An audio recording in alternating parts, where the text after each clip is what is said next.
আল্লাহ তাআলা বিদায় হজের দিন আরাফার ময়দানে ঘোষণা করে দিয়েছেন, জানায়া দিয়েছেন, আজকে তোমাদের জন্য আমি তোমাদের দিনকে পরিপূর্ণ করে দিলাম। দিন কি? দিন হলো আমাদের জীবন ব্যবস্থা, আমাদের এই হায়াত কিভাবে আমরা অতিবাহিত করব, এই দিক নির্দেশনার মধ্যে কোনো অপূর্ণাঙ্গতা নাই, বরং আমাদের জীবন ব্যবস্থা পরিপূর্ণ এবং পূর্ণাঙ্গ। কোন জায়গায় কি করতে হবে ইসলাম নির্দেশনা দেয় নাই এটা বলার কোনো সুযোগ নাই। রাজনীতি, অর্থনীতি, সমাজনীতি, পৌরনীতি, পরিবার নীতি, অর্থনীতি, যা বলেন প্রত্যেক জায়গায় ইসলাম আমাদেরকে পরিপূর্ণ সমাধান দিয়ে দিয়েছে, ঠিক কিনা? আল্লাহ তাআলা ইতিপূর্বে কোন নবীর ব্যাপারে এই ঘোষণা দেন নাই যে ওই নবীর দ্বারা আমি দিনকে পরিপূর্ণ করেছি, এমনটা হয় নাই। আমার আপনার নবীর মাধ্যমে আল্লাহ তাআলা দিনকে পরিপূর্ণতা প্রদান করেছেন। আমাদের পরিস্থিতি হলো আমাদের আগামী প্রজন্মের নীতি নৈতিকতার এই পরিমাণ অবক্ষয় হয়েছে, আমরা যা দেখি এটা যা দেখি না তার 100 ভাগের 1 ভাগও না। এজন্য অভ্যন্তরীণ ওই অবনতির আগে এখন থেকেই আমাদের সচেষ্ট সতর্ক হওয়ার দরকার। এজন্য আগামী প্রজন্মকে যদি এই ঈমান বিধ্বংসী ভাইরাস থেকে বাঁচাতে হয়, মূলত দিন শেখার কোনো বিকল্প নাই, দিনের সাথে সম্পৃক্ত থাকার কোনো বিকল্প নাই। এজন্য আমরা আমাদের আগামী প্রজন্মকে, যারা ছোট আছে এদেরকে দিনই শিক্ষায় শিক্ষিত করব। দ্বিতীয়, যারা বড় হয়ে গেছে দিন বোঝে না, এদেরকে দাওয়াত ও তাবলীগের মেহনতের সাথে জোড়ায় দিব। তৃতীয়ত, যারা আর একটু মুরব্বী হয়ে গেছে, যুবক মুরব্বী সহ আহলে হক, বুজুর্গানে দিন, উলামায়ে কেরাম যারা আছেন, আত্মশুদ্ধির ময়দানে যারা মেহনত করেন, আমার আগে হযরত বলছেন, যারা প্রফেসর আছে এই লাইনে, সব ডাক্তার সমান ডাক্তার না। MBBS হইলেই ডাক্তার হয়ে যায়, কিন্তু তাকে কোনো বিষয়ে স্পেশালিস্ট হওয়ার জন্য একজন স্পেশালিস্টের সোহবতে দীর্ঘ সময় থাকতে হয়, ঠিক কিনা বলেন? এটাকে বলে ইন্টার্নি। যা পড়ছে, যা পড়েছে বিজ্ঞ একজনের তত্ত্বাবধানে প্র্যাকটিক্যাল ভাবে ওইটা শিখে। আবার দেখবেন অনেক সময় এমনও আছে লেখাপড়া কিছু করে নাই, একজন বিজ্ঞ ডাক্তারের তত্ত্বাবধানে থাকছে, সে কিন্তু ডাক্তার না। অনেক হসপিটালে দেখবেন অপারেশন করে ডাক্তার, সাথে একজন সহযোগী থাকে। অধিকাংশ ক্ষেত্রে অনেকে থাকে যে ও ডাক্তার না, লেখাপড়াও তেমন জানে না, কিন্তু দীর্ঘকাল এই ডাক্তারের সাথে থাকার কারণে একজন MBBS লেখাপড়া করার পরে যে ডাক্তার হয়, আর ওই যে ডাক্তারের সাথে সোহবতে থাকে মূর্খ লোকটা, ও অপারেশনের ব্যাপারে ওই পড়াওয়ালা MBBS এর চাইতে আরো ভালো যোগ্যতা রাখে। দেখেন, এটাও কিন্তু অর্জন হয়েছে সোহবতের মাধ্যমে। তাহলে একজন মূর্খ মানুষ, সেও যদি একজন আহলে হক আলেমের সাথে, বুজুর্গের সাথে সম্পর্ক রাখে, মোটামুটি সে ভালো একটা পর্যায়ে চলে যায়। আবার দেখেন, যখন কোনো MBBS ডাক্তার ওই বিজ্ঞ ডাক্তারের সাথে সম্পর্ক রাখে, এমনিই তো প্রাতিষ্ঠানিক সার্টিফিকেট আছে, আরো যোগ্যতাও অর্জন হইল, এখন তার দাম আরো বাড়ে না কমে? নিঃসন্দেহে বেড়ে যায়। জাগতিক জ্ঞান অর্জনকারী কোনো ব্যক্তি যদি এইরকম আহলুল্লাহদের সাথে সোহবত রাখে, এরও দাম বেড়ে যায়। দুনিয়ার লাইনের প্রফেসর হইলেও এদের সাথে সম্পর্ক রাখার কারণে প্রফেসরও হযরত হয়ে যায়, ঠিক কিনা বলেন? প্রফেসরও কি হয়ে যায়? হযরত হয়ে যায়। এই যে দেখেন না, কিছুদিন আগে দুনিয়া থেকে চলে গেছে প্রফেসর হামিদুর রহমান রহমাতুল্লাহি আলাইহি। মানুষটা নিভৃতচারী একজন আল্লাহর ওলি ছিলেন, বুয়েটের প্রফেসর। ওনার নামই প্রফেসর হযরত হয়ে গেছে। বাংলাদেশের বড় বড় উলামায়ে কেরাম ওনার সোহবতে থাকছেন। এই যে একজন বুজুর্গ মানুষ, অথচ বুয়েটের প্রফেসর, ওনার কোরআনী খেদমত এর বিস্তার অনেক। আমরা তো পুঁটি মাছের মতো, মাছের সাইজ এতটুক কিন্তু ফুট ছাড়ে এত বড়, কিন্তু বড় বড় মাছ এগুলো খুব নীরবে পানির মধ্যে চলে। প্রফেসর হযরতের উত্তরবঙ্গে যেই খেদমত, কোরআনী খেদমত অকল্পনীয়। হযরত মারা যাওয়ার কিছুদিন আগে উত্তরবঙ্গে এক সফরে পঞ্চগড়, যেখানে কাদিয়ানীরা তাদের একটা গ্রাম বানায় ফেলছে, গ্রামের নামই দিছে আহমদনগর, শহরের পূর্ব দিকে। একেবারে এই গ্রামের সাথে মিশিয়ে প্রফেসর হযরত মক্তবের মেহনতে কাজ করতেন। ওনার প্রতিষ্ঠিত শত শত মক্তব আছে উত্তরবঙ্গে। আসলে আমাদের দেশ থেকে মক্তব উঠে গেছে, আপনাদের বোলায় হয়তো আছে, এখন অধিকাংশ জেলায় মক্তব নাই। মক্তব না থাকার দুইটা কারণ বলা যেতে পারে। একটা কারণ হলো ওই মসজিদের জিম্মাদার যারা, এদের গাফলতি। ওই মসজিদের জিম্মাদার বলতে শুধু কমিটি আর মসজিদের ইমাম খতিবের কথা আমি বলতেছি না, এই সবগুলার মিলা গাফলতি আছে। অনেক জায়গায় ইমাম সাহেব চিন্তা করে আমি শুধু 5 ওয়াক্ত নামাজ পড়াইয়া বাঁচি, আর কিছু করার দরকার নাই। আর অনেক জায়গার কমিটি শুধু চিন্তা করে আমার কাম হইল মসজিদের অবকাঠামোগত উন্নয়ন করা আর ইমামের পিছনে লেগে থাকা। কিন্তু মসজিদ কমিটির এই উদ্যোগ নেওয়ার দরকার ছিল। যেই মহল্লার মসজিদ, ওই মহল্লার কমিটিদের মূল দায়িত্ব ছিল মসজিদের মুসল্লিদের আসার পরিবেশ করা, খোঁজ খবর নেওয়া। ইমাম সাহেবের তত্ত্বাবধানে আমার মহল্লায় এত নামাজি আছে, কেন ফজরের নামাজে নামাজি নাই, জামাতে কেন নামাজি নাই, জুমার দিন ভরা মসজিদ হয়ে যায়, ওই দিন আসরের নামাজে 2 কাতারও ভরে না কেন? এই বিষয়ে কমিটিদের মেহনত করার দরকার ছিল। কমিটি মেহনত করে মসজিদের অবকাঠামোর ব্যাপারে, আর হলো ইমাম আর মুয়াজ্জিন আর খাদেমের দোষ ধরার ব্যাপারে। এই মক্তবগুলো শূন্য হওয়ার পেছনে এই 2 শ্রেণী দায়ী আছে। উত্তরবঙ্গেও এরকম। আবার দ্বিতীয় শ্রেণী, দ্বিতীয় দায়বদ্ধতা কেন? দ্বিতীয় কারণটা কি? দ্বিতীয় কারণ হলো একটা সময় আমরাও প্রাইমারি স্কুলে পড়ছি। আমাদের সময় প্রাইমারি স্কুল শুরু হইতো 10টার সময়। ক্লাস 1, 2 এরা পড়তো 10টা থেকে 12টা, 3, 4, 5 এরা পড়তো 12টা থেকে 4টা। সকালের পূর্ণ সময়টা মক্তবে পড়ার জন্য সুযোগ পাওয়া যাইত। ইসলাম বিদ্বেষীরা চায় যে মুসলমানদের প্রতিটি দিন, প্রতিটি সকাল কোরআনের সাথে সম্পৃক্ততা থাক, এটা ওরা চায় না। কারণ মানুষ দিনের শুরুতে যেই ধরনের বিষয়গুলো নিয়ে দিন শুরু করে, ওর একটা প্রভাব সারাটা দিন তার মধ্যে পড়ে। দেখবেন একটা মানুষ রাতে ভালো স্বপ্ন দেখছে, স্বপ্ন তো স্বপ্নই, নবীদের স্বপ্ন হলো ওহী। একজন সাধারণ মানুষ একটা ভালো স্বপ্ন দেখতেই পারে। ওই ভালো স্বপ্ন দেখে সে ঘুম থেকে উঠছে, নামাজ কালাম পড়ছে, ওই স্বপ্নের প্রভাব তার মধ্যে থাকে। বন্ধুরাও জিজ্ঞাসা করে কি ব্যাপার, তোমার এত হাসি খুশি দেখা যায় কেন? বলে ভাই আজকে ভালো একটা স্বপ্ন দেখছি। চিন্তা করেন, একটা স্বপ্নের প্রভাব সারাটা দিন তার মধ্যে থাকে। আবার একজন দুঃস্বপ্ন দেখে ঘুম থেকে উঠছে, নামাজ কালাম পড়ছে, এই স্বপ্নের প্রভাব তার মধ্যে আছে, চেহারা মলিন। বন্ধুরা জিজ্ঞাসা করে কি ব্যাপার, দুশ্চিন্তার গ্রস্ত মনে হচ্ছে? কয় ভাই আজকে খুব খারাপ একটা স্বপ্ন দেখছি। স্বপ্ন তো স্বপ্নই, এর প্রভাব যদি মানুষের মধ্যে থাকতে পারে, বলেন তো দিনের শুরুতে যদি একটা সন্তান, একটা মানুষ কোরআনুল কারীমের সাথে সম্পর্ক রেখে কোরআন তিলাওয়াত করে দিন শুরু করতে পারে, এই কোরআন তিলাওয়াত করে যদি দিন শুরু করে, এর প্রভাব তার মধ্যে থাকবে কি থাকবে না? নিঃসন্দেহে থাকবে। এখন এই প্রভাবটা আমাদের থেকে দূর করে দিতে চায় ইসলাম বিদ্বেষীরা। এই উদ্দেশ্য নিয়েই কিন্তু এদেশে কিন্ডারগার্টেনের সূচনা হয়েছে। কিন্ডারগার্টেনের ইতিহাস আমি তো আয়াত পড়লাম, এক কথা বলার চলে যাইতেছে আর একদিকে। সব আল্লাহর ইচ্ছা, আমার তো আর কিছু করার নাই। কিন্ডারগার্টেনের ইতিহাস এ বড় করুণ ইতিহাস। মনে রাখবেন, আমাদের মাদ্রাসাগুলোয় যে কিন্ডারগার্টেন, নুরানি মাদ্রাসায় যে কিন্ডারগার্টেন, এটা কিন্তু মূল না, এটা তো একটার বিকল্প হিসাবে প্রস্তুত করা হয়েছে। কিন্তু শুরু হয়েছে কিন্ডারগার্টেন কেমনে? ইসলাম বিদ্বেষীরা যখন দেখতেছে যে মুসলমানদের পেছনে তাদের যেই পরিমাণ ইনভেস্ট, ওই পরিমাণ ফিডব্যাক নাই, ওই পরিমাণ ফলাফল নাই। উপমহাদেশে অমুসলিমদের শিক্ষার ব্যাপারে যেই পরিমাণ ডোনেট ওরা করে, কল্পনাতীত ডোনেট ওরা করে।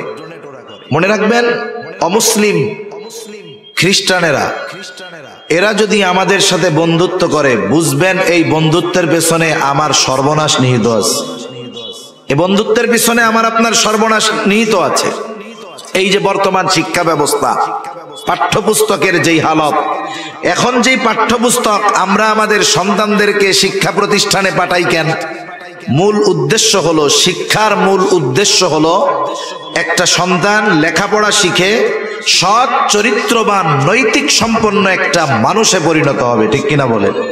শিক্ষার মূল উদ্দেশ্য হবে এটা জেনারেল শিক্ষা হোক আর ধর্মীয় শিক্ষা হোক। ধর্মীয় শিক্ষা এক পাশে রাখেন, এখন জেনারেল শিক্ষার মূল উদ্দেশ্য আর মানুষে পরিণত হওয়া নাই। এক সময় ছিল যে এই শিক্ষা অর্জন করবে কেন, ছাত্রদেরকে জিজ্ঞাসা করলে বলা হইতো তুমি কেন পড়তেছো, বলে আমি ডাক্তার হব, ইঞ্জিনিয়ার হব, আমি ব্যারিস্টার হব, আমি এই হব সেই হব। তার মানে এক সময় উদ্দেশ্য ছিল ভালো মানুষ হওয়া, এরপরে উদ্দেশ্য হইল ডাক্তার ইঞ্জিনিয়ার এইসব হওয়া। আর এখন এই শিক্ষার মাধ্যমে ডাক্তার ইঞ্জিনিয়ারও হবে না, এগুলো সব নাস্তিক সমকামী আর সেকুলার আর মুরতাদ হওয়ার পেছনে, মুরতাদ হওয়ার দিকে এই শিক্ষার মাধ্যমে তারা দৌড়াতে থাকবে। কারণ বর্তমান পাঠ্যপুস্তকের যেই অবস্থা, ইতিহাসকে যেই পরিমাণ বিকৃত করা হয়েছে, এর মধ্যে সেকুলারিজমকে এমন ভাবে প্রমোট করা হয়েছে, এই শিক্ষা ব্যবস্থার মধ্যে সমকামিতাকে সূক্ষ্মভাবে আমাদের সন্তানদের মধ্যে ঢুকায় দেওয়া হচ্ছে। এই শিক্ষা ব্যবস্থার মাধ্যমে মানব সভ্যতার চূড়ান্ত অধঃপতন কিভাবে হতে পারে, এগুলো আমাদের সন্তানদেরকে শিক্ষা দেওয়া হচ্ছে। শিক্ষার মূল উদ্দেশ্য এখন আর প্রকৃত মানুষ হতে হবে এটা নাই। আমাদের দেশে এইবারও মনে হয় ইউরোপীয় ইউনিয়ন প্রায় $250 কোটি দিছে, $250 কোটি এই শিক্ষা ব্যবস্থায়। ইউরোপীয় ইউনিয়ন এরা দিছে $250 কোটি। আমরা তো মনে করতেছি আমাদের কি মহব্বত করে, ভালোবাসে রে। একটা গল্প বলি, কষ্ট হইতেছে না তো আপনাদের? একটু গল্প বলি। এক লোক, তার একেবারে কয়েক মাসের বাচ্চা, এই অবস্থায় ওই লোকের স্ত্রী মারা গেছে। একেবারে বিছানার বাচ্চা, 2 মাসের বাচ্চা, এটা তো উঠাও বসতে পারে না। এখন ওই লোকের স্ত্রী মারা গেছে, ওই লোক আর একটা বিবাহ করছে।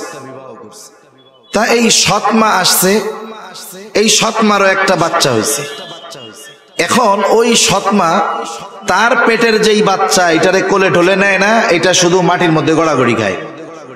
আর বিবাহের পর থেকে নিয়ে ওই শিশু কোলের বাচ্চা 2-3 বছর বয়স হয়ে গেছে, ওরে কোলের থেকে নিচেই নামায় না।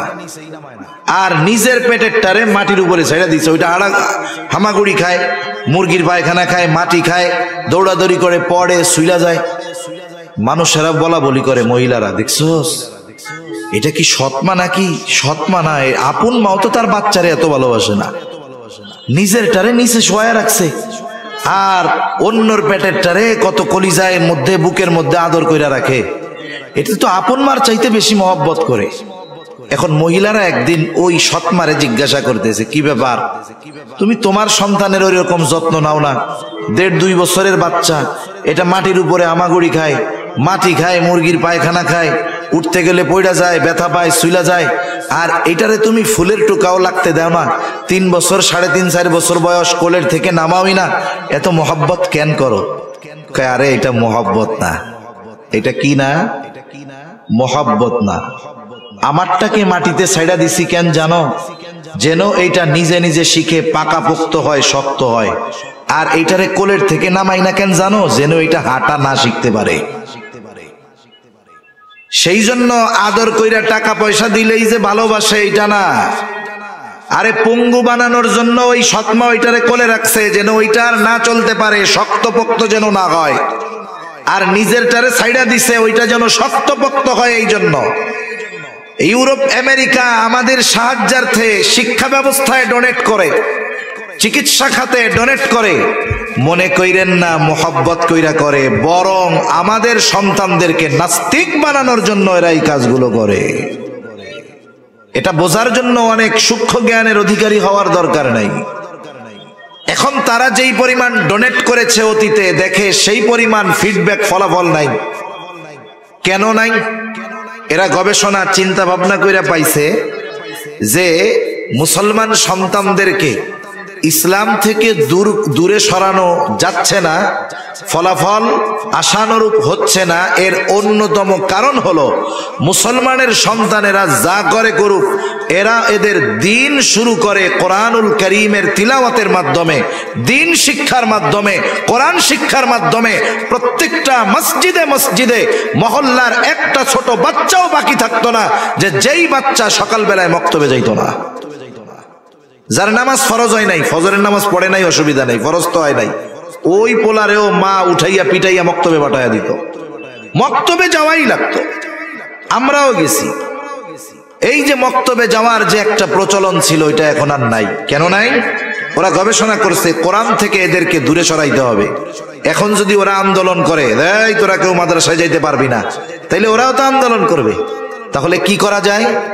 এমন কিছুর লোভ ওদেরকে দিতে হবে, জোর করা লাগবে না, গুলি করা লাগবে না, ধমকি দেওয়া লাগবে না, অটোমেটিকলি মক্তব থেকে বের হয়ে ওরা আমাদের দিকে ছুটে আসবে। কি করা যায়? এইবার নতুন শিক্ষা কারিকুলাম ওরা এনজিওরা নিজেরা করলো। এটা কি? এটা হলো কিন্ডার গার্ডেন। শুরু হবে কোন সময়? বলে শুরু হবে সকাল 6টা থেকে। এই কিন্ডার গার্ডেনের শাখা প্রথমে কিন্তু সব জায়গায় ছিল না, প্রত্যেকটা এনজিওদের তত্ত্বাবধানে এই কিন্ডার গার্ডেন গুলো ছিল, ব্যাপকভাবে ছিল না, শুধুমাত্র এনজিওদের তত্ত্বাবধানে ছিল। আমাদের অঞ্চলে আমরা দেখছি যতগুলো এনজিওদের অফিস, প্রত্যেকটাকে তারা ঘর তুলে তুলে ওই রকম স্কুল বানাইছে।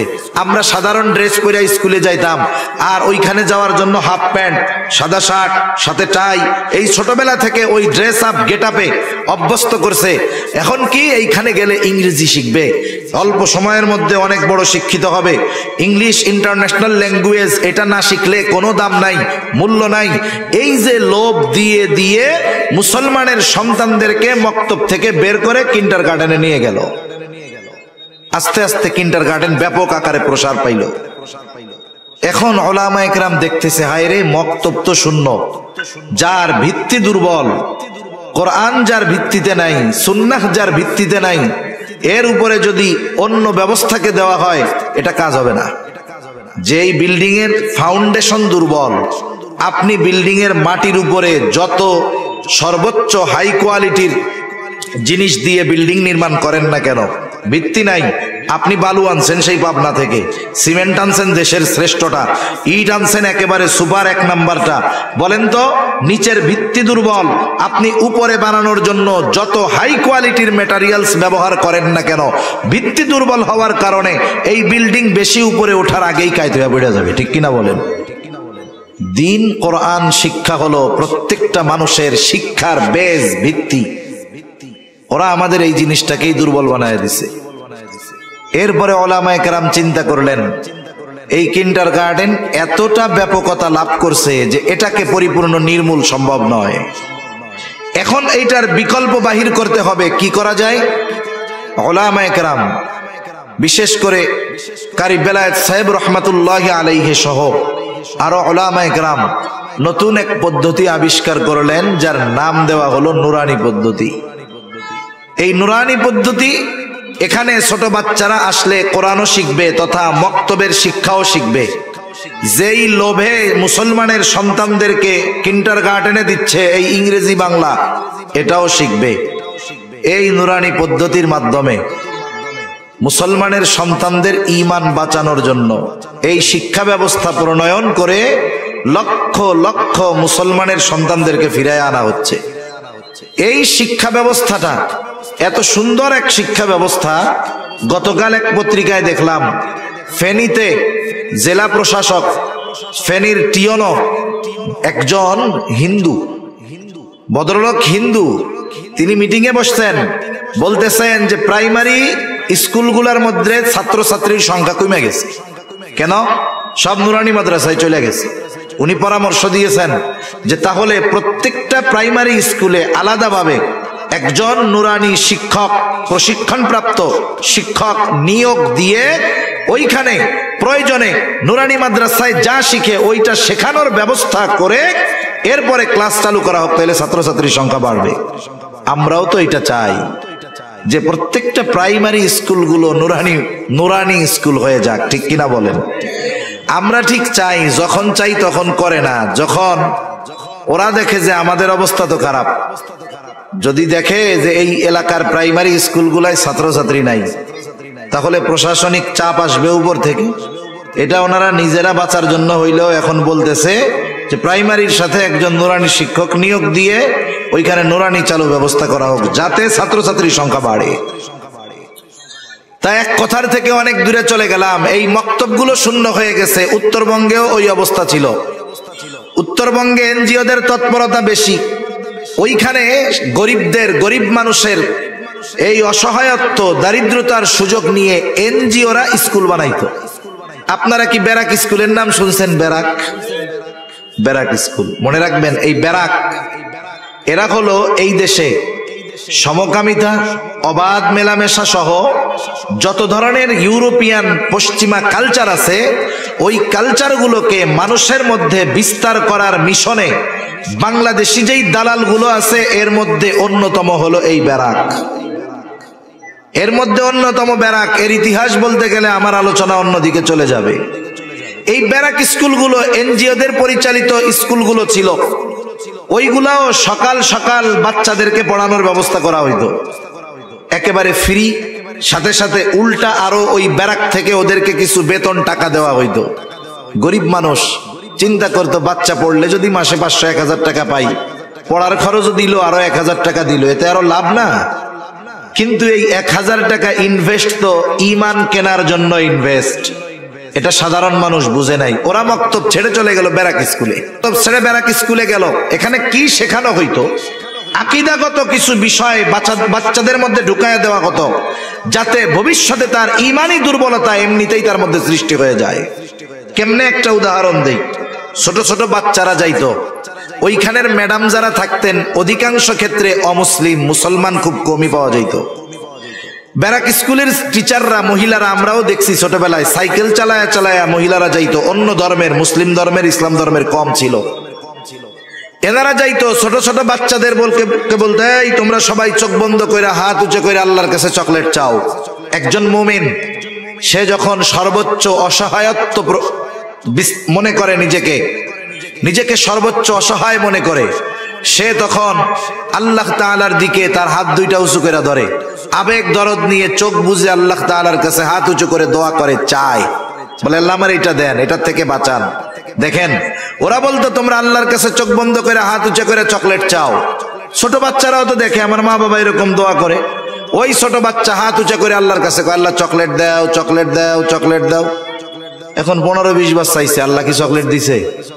দেয় নাই তো। এইবার বলে নামাও হাত, চোখ বন্ধ করে হাত পাতো, বলো আপা চকলেট দেন, আপা চকলেট দেন। ছোট বাচ্চারা চোখ বন্ধ করে রাখছে। এইবার আপা হাতে হাতে চকলেট দিয়ে নিজের চেয়ারে গিয়া বসছে। এবার বলে সবাই চোখ খোলো, সবাই তো পাইছে হাতে চকলেট। আপা এবার জিজ্ঞাসা করে, চকলেট কে দেয়? আল্লাহ দেয় না আপায় দেয়? ছোট বাচ্চারা কি বলবে আমারে বলেন তো? চকলেট আপা দেয়, আল্লাহ দেয় না। আপনি আমি কথাটাকে যদি সাধারণ মনে করি কিছুই না, কিন্তু একটু যদি চিন্তা করেন, আল্লাহ তাআলার উপর থেকে ওই শিশু বাচ্চার মননে, মগজে, মস্তিষ্কে ঢুকায়া দেওয়ার অপচেষ্টা করছে। এই দুনিয়াতে আসলে আল্লাহ কিছু দেয় না, আল্লাহ দেয় না, বরং অন্য কেউ আমাদেরকে এইগুলা দেয়। আল্লাহর প্রতি যে একটা মুমিনের অগাধ বিশ্বাস, আস্থা, এইগুলাকে উঠায়া দেওয়ার অন্যতম মিশন ছিল এই ব্যারাকের এনজিওদের পরিচালিত স্কুলগুলো।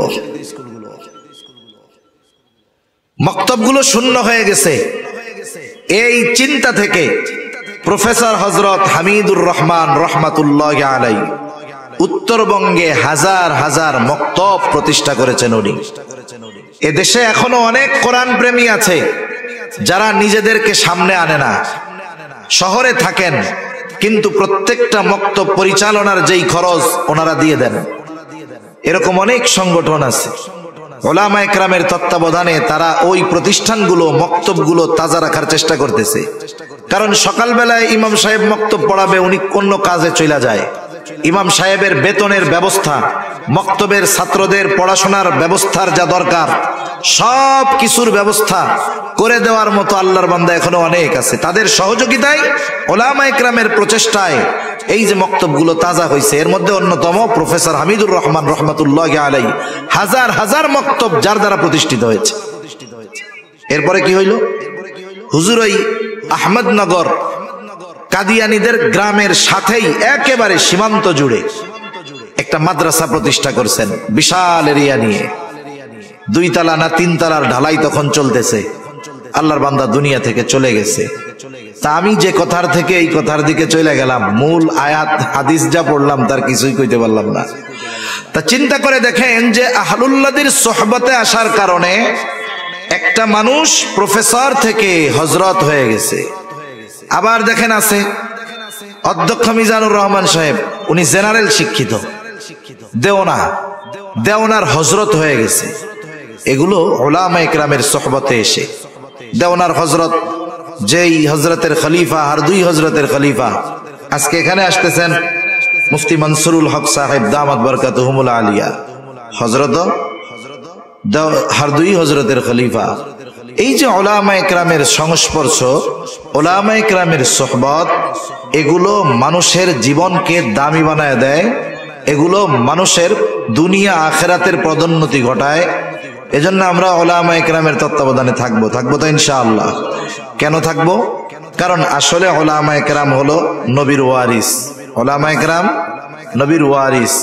রাসূলুল্লাহ সাল্লাল্লাহু আলাইহি ওয়াসাল্লাম বলে গেছেন, ইন্নাল উলামা ওয়ারাসাতুল আম্বিয়া ওয়া ইন্নাল আম্বিয়া লাম ইউয়ারিসু দিনারা ওয়ালা দিরহামা। নিশ্চয়ই উলামায়ে কেরাম হলেন নবীগণের ওয়ারিস। এই জন্য চুম্বকের সাথে যখন লোহা থাকে, যেই লোহার মধ্যে আকর্ষণ করার কোনো শক্তি নাই, যদিও মজবুত কিন্তু আকর্ষণ করার শক্তি লোহার মধ্যে নাই। চুম্বক যদিও লোহার চাইতে দুর্বল কিন্তু আকর্ষণ করার শক্তি তার মধ্যে আছে। এই চুম্বকের সাথে যখন লোহাকে লাগিয়ে দেওয়া হয়, এমনটা কখনো হয় না যে চুম্বক লোহার সাথে লাগিয়ে থাকার কারণে চুম্বকটাও লোহার মতো আকর্ষণ শক্তি হারায় ফেলছে, এমনটা হয় না।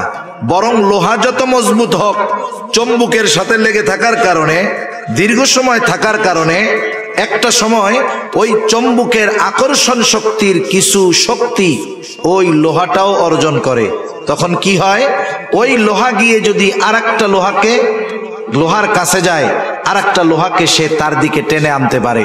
সেজন্য বিজ্ঞ উলামায়ে কেরামের সোহবতটা হলো এমন জিনিস, তাদের সাথে যদি লেগে থাকা যায় তাহলে তাদের মধ্যে যেই আকর্ষণ শক্তি আল্লাহ তাআলা দিয়েছেন, যেই তাকওয়া দিয়েছেন, যেই ঈমান দিয়েছেন, যেই আমল দিয়েছেন, এর প্রভাব সাধারণ মানুষও যদি তাদের সাথে থাকে তাদের মধ্যে পড়ে। ঠিক কিনা বলেন? এজন্য আমরা উলামায়ে কেরামের সাথে থাকার চেষ্টা করব। আল্লাহ তৌফিক দান করুক। 5 মিনিটের মধ্যে আমি আমার আলোচ্য আয়াতের কথাগুলো বলি। আল্লাহ তাআলা বলেন, লাকাদ কানা লাকুম ফি রাসূলিল্লাহি উসওয়াতুন হাসানাহ। আল্লাহ তাআলা বলেন, তোমাদের জন্য রাসূলের জীবন আদর্শের মধ্যে আছে উত্তম আদর্শ। আল্লাহ রাসূল সাল্লাল্লাহু আলাইহি ওয়াসাল্লাম হলো বিশ্বজনীন আদর্শময় এক মহান ব্যক্তিত্ব। রাসূল সাল্লাল্লাহু আলাইহি ওয়াসাল্লামের আদর্শ বিশ্বজনীন। এই আদর্শ কেন বিশ্বজনীন? কারণ তিনি নবীও বিশ্বজনীন নবী। সৃষ্টিকুলের এমন একটা স্থান নাই, এমন একটা ইঞ্চি জায়গা নাই যেই জায়গার নবী আমার আপনার নবী নন, এমন একটা জায়গা নাই। সোজা কথা, আল্লাহ তাআলা যেই জায়গার রব, আমার আপনার নবীও সেই জায়গার জন্য রহমত। সুবহানাল্লাহ বলেন। যেহেতু আল্লাহ তাআলা আমার আপনার নবীজিকে রহমাতুল লিল আলামিন হিসাবে অভিহিত করেছেন, নবীজিকে নির্দিষ্ট কোনো জাতি গোষ্ঠীর জন্য আল্লাহ তাআলা প্রেরণ করেন নাই। নবীকে আল্লাহ তাআলা বলেন, আপনি বলেন, ইন্নী রাসূলুল্লাহি ইলাইকুম জামিআ, ইয়া আইয়ুহান নাস ইন্নী রাসূলুল্লাহি ইলাইকুম জামিআ। হে মানব সম্প্রদায়, আমি তোমাদের সবার জন্য নবী। অন্যান্য যত নবী এর আগে আসছে, আমার আপনার নবীর আগে, নির্দিষ্ট কোনো জাতি গোষ্ঠী বংশ এলাকার জন্য, কিন্তু আমার আপনার নবী হলেন সমগ্র সৃষ্টিকুলের জন্য নবী। সুবহানাল্লাহ বলেন। যিনি সৃষ্টিকুলের জন্য নবী, ওনার চরিত্র গোটা সৃষ্টিকুলের জন্য। আমার আপনার নবীর অন্যতম কিছু বৈশিষ্ট্য আছে, যেই বৈশিষ্ট্যগুলো আল্লাহ তাআলা অন্য কাউকে দেন নাই। একেবারে সংক্ষিপ্ত কয়েকটা বৈশিষ্ট্য বলি। আল্লাহ তাআলা আমার আপনার নবীজিকে এমন পরিপূর্ণতা, কামালাত দান করেছেন যা ইতিপূর্বে অন্য কোন নবীকে আল্লাহ তাআলা দেয় নাই। আমার আপনার নবীজির মাধ্যমে কয়েকটি বিষয়কে আল্লাহ তাআলা পূর্ণতা প্রদান করেছেন। এর মধ্যে 1 নাম্বার, শরীয়তকে আল্লাহ তাআলা আমার আপনার নবীজির মাধ্যমে পূর্ণতা দান করছে। আল্লাহ তাআলা কোরআনুল কারীমের মধ্যে বলেন, আল ইয়াউমা আকমালতু লাকুম দীনাকুম ওয়া আতমামতু আলাইকুম নি'মাতি ওয়া রাদিতু লাকুমুল ইসলাম দীনা। 1 নাম্বার, এই কয়েকটা কথা একটু মনে রাখবেন। 1 নাম্বার, আল্লাহ তাআলা আমার আপনার নবীজির মাধ্যমে দ্বীনকে পরিপূর্ণতা প্রদান করেছেন। আল ইয়াউমা আকমালতু লাকুম দীনাকুম। আল্লাহ তাআলা বিদায় হজের দিন আরাফার ময়দানে ঘোষণা করে দিয়েছেন, জানায়া দিয়েছেন, আজকে তোমাদের জন্য আমি তোমাদের দিনকে পরিপূর্ণ করে দিলাম। দিন কি? দিন হলো আমাদের জীবন ব্যবস্থা, আমাদের এই হায়াত কিভাবে আমরা অতিবাহিত করব, এই দিক নির্দেশনার মধ্যে কোনো অপূর্ণাঙ্গতা নাই, বরং আমাদের জীবন ব্যবস্থা পরিপূর্ণ এবং পূর্ণাঙ্গ। কোন জায়গায় কি করতে হবে ইসলাম নির্দেশনা দেয় নাই এটা বলার কোনো সুযোগ নাই। রাজনীতি, অর্থনীতি, সমাজনীতি, পৌরনীতি, পরিবার নীতি, অর্থনীতি যা বলেন প্রত্যেক জায়গায় ইসলাম আমাদেরকে পরিপূর্ণ সমাধান দিয়ে দিয়েছে, ঠিক কিনা? আল্লাহ তাআলা ইতিপূর্বে কোন নবীর ব্যাপারে এই ঘোষণা দেন নাই যে ওই নবীর দ্বারা আমি দিনকে পরিপূর্ণ করেছি, এমনটা হয় নাই। আমার আপনার নবীর মাধ্যমে আল্লাহ তাআলা দিনকে পরিপূর্ণতা প্রদান করেছেন।